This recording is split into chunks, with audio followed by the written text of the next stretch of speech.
बंदर का जो ब्लड है ना, उसका RH फैक्टर दुनिया में सबसे आदर्श है। और आपका RH फैक्टर जब नापता है ना कोई डॉक्टर, तो बंदर से ही कंपेयर करता है, वो बताता नहीं आपको, ये अलग बात है। कंपैरिजन बंदर से ही होता है। कारण उसका है कि उसको कोई बीमारी आ नहीं सकती, ब्लड में कोलेस्ट्रॉल बढ़ता नहीं, ट्राइग्लिसराइड कभी बढ़ता नहीं, डायबिटीज कभी होती नहीं, शुगर कितनी भी बाहर से इंट्रोड्यूस करो उसके ब्लड में टिकती नहीं।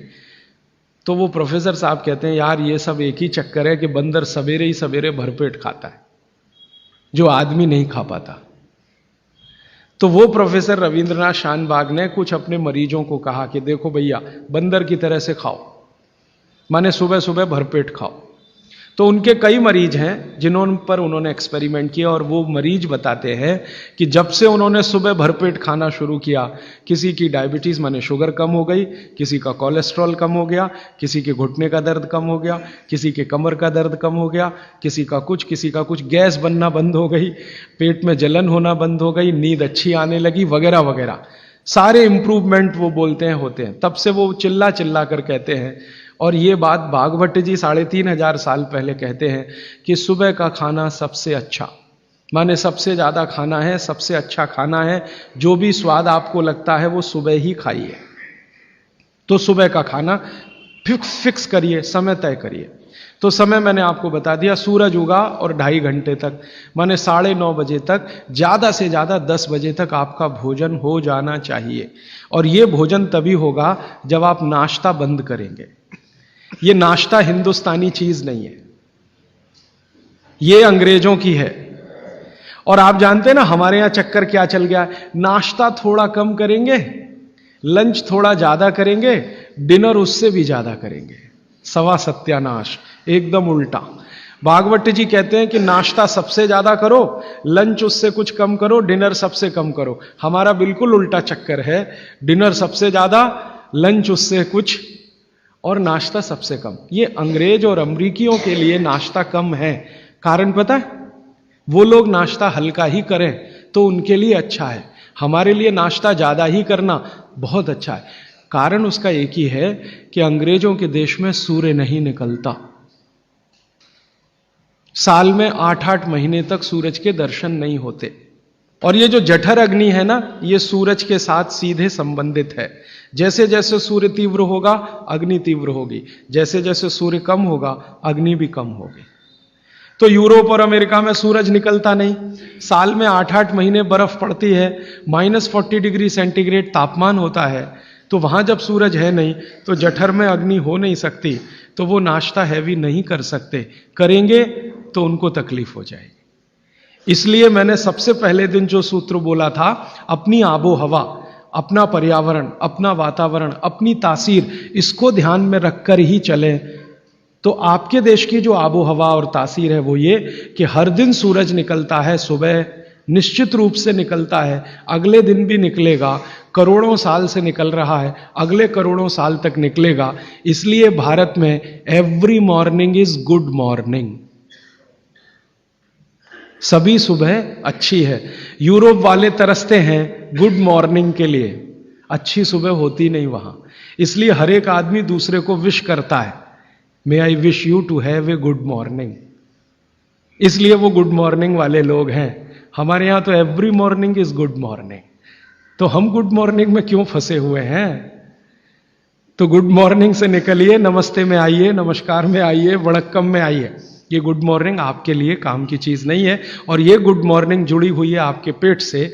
जितनी अच्छी सुबह होगी, माने सूर्य जितना अच्छा होगा, उतनी तीव्र जठर अग्नि होगी, उतना ही अच्छा भोजन करिए। तो वो कहते हैं कि सुबह का खाना आप भरपेट खाइए, माने नाश्ते को लंच में बदल दीजिए, ठीक है, 9:30 बजे तक, 10 बजे तक ज्यादा से ज्यादा। फिर आप इसमें तर्क और कुतर्क मत करिए, जी हमको दुकान जाना है, हमको ऑफिस जाना है, हमको दुनियादारी संभालनी है। किसके लिए? इसी पेट के लिए ना। ये दुनियादारी कर किसके लिए? आप इसी पेट के लिए ना। तो पेट तो दुरुस्त होने के लिए भागवत जी कह रहे हैं कि भाई इसको संभाल लो तो दुनियादारी संभलती है। और ये गया तो दुनियादारी संभाल के करेंगे क्या? मान लीजिए पेट ठीक नहीं है, स्वास्थ्य ठीक नहीं है, आपने 10,000 करोड़ कमा लिया, क्या करेंगे? डॉक्टर को ही देंगे ना। तो डॉक्टर को देने से अच्छा किसी गौशाला वाले को दे दीजिए, पेट दुरुस्त कर लीजिए। तो पेट आपका है तो दुनिया आपकी है, ये आप जान लीजिए। इसलिए पेट को दुरुस्ती के लिए भागवत जी कहते हैं सुबह का खाना भरपेट खाइए। माने आप बाहर निकलें घर के तो छक्कर खाना खा के निकलिए, भोजन करके ही निकलिए। दोपहर को 12 बजे से 1 बजे के बीच में जठर अग्नि की तीव्रता कम होना शुरू होती है, तो उस समय थोड़ा कुछ हल्का खाएं। माने जितना सुबह खाया उससे कुछ कम खाएं तो अच्छा है, ना खाएं तो और भी अच्छा है। खाली फल खा लें, जूस पी लें, दही पी लें, मट्ठा पी लें, आदि आदि। शाम को फिर खाएं। अब शाम का भागवत जी कहते हैं कि आपने एक चीज देखी है ना, वो बहुत प्रकृति से सीखने की जरूरत है। दीपक भरा तेल का दीपक आप जलाना शुरू करिए तो पहली लौ खूब तेजी से जलेगी, ठीक है, और अंतिम लौ भी तेजी से जलेगी। माने दीपक जब बुझने वाला होगा तो बुझने से पहले वो बहुत तेज जलेगा। यही पेट का भी नियम है। जठर अग्नि सुबह सुबह बहुत तीव्र होगी और शाम को जब सूर्यास्त होने जा रहा है तब भी तीव्र होगी, बहुत तीव्र होगी। तो कहते हैं शाम का खाना सूरज के रहते रहते खा लो। सूरज डूबा तो अग्नि भी डूबी। तो वैसे तो जैन दर्शन में कहा है रात्रि भोजन निषेध है, भागवत जी भी यही कहते हैं, तरीका अलग है बस। आप अहिंसा के लिए कहते हैं, वो स्वास्थ्य के लिए कहते हैं। वो ये कहते हैं शाम का खाना तो सूरज डूबने के बाद दुनिया में कोई नहीं खाता। गाय को खिला के देख लो, नहीं खाएगी। भैंस भी नहीं खाती, खिला के देख लो। बकरी भी नहीं खाएगी, बकरा गधे को खिला के देख लो, खाता नहीं। हां, बिल्कुल नहीं खाता। आप खाते हैं तो आप अपने को कंपेयर कर लीजिए कि किसके साथ हैं आप। कोई जानवर, कोई जीव राशि सूरज डूबने के बाद खाती नहीं, तो आप क्यों खा रहे हैं? प्रकृति का नियम भागवत जी कहते हैं पालन करिए। माने रात का खाना जल्दी कर दीजिए सूरज के रहते रहते। माने 5-6 बजे के आसपास आपके यहां सूरज डूबता है, 6 बजे या 6:30 बजे, वही समय सबसे अच्छा है डूबने से पहले। अब कितना पहले? तो भागवत जी ने उसका कैलकुलेशन दिया 40 मिनट पहले। सूरज डूबने का समय पता कर लीजिए। चेन्नई में सूरज शाम को 7 बजे डूब रहा है तो 6:20 तक। 6 बजे डूब रहा है तो 5:20 तक। यह हिंदुस्तान के किसी भी कोने में चले जाइए, सूरज डूबने से 40 मिनट पहले का ही निकलेगा। तो 40 मिनट पहले शाम का खाना खा लीजिए और सुबह का तो सूरज निकलने के 2.5 घंटे तक कभी भी खा लीजिए। दोनों समय पेट भर के खा लीजिए। फिर कहेंगे जी रात को क्या?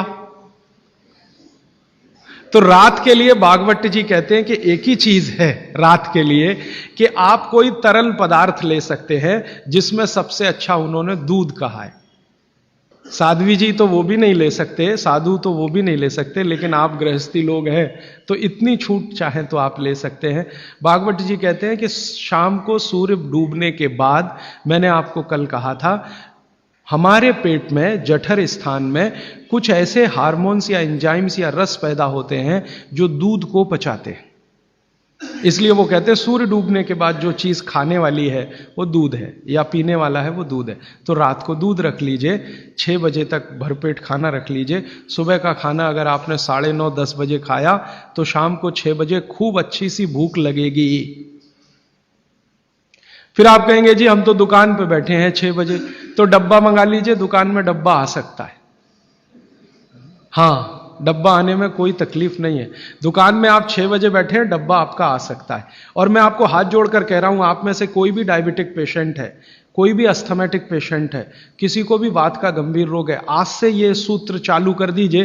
3 महीने बाद आप खुद मुझे फोन करके कहेंगे राजीव भाई पहले से बहुत अच्छा हूं, शुगर लेवल कम हो रहा है, अस्थमा मेरा पहले से कम हो रहा है।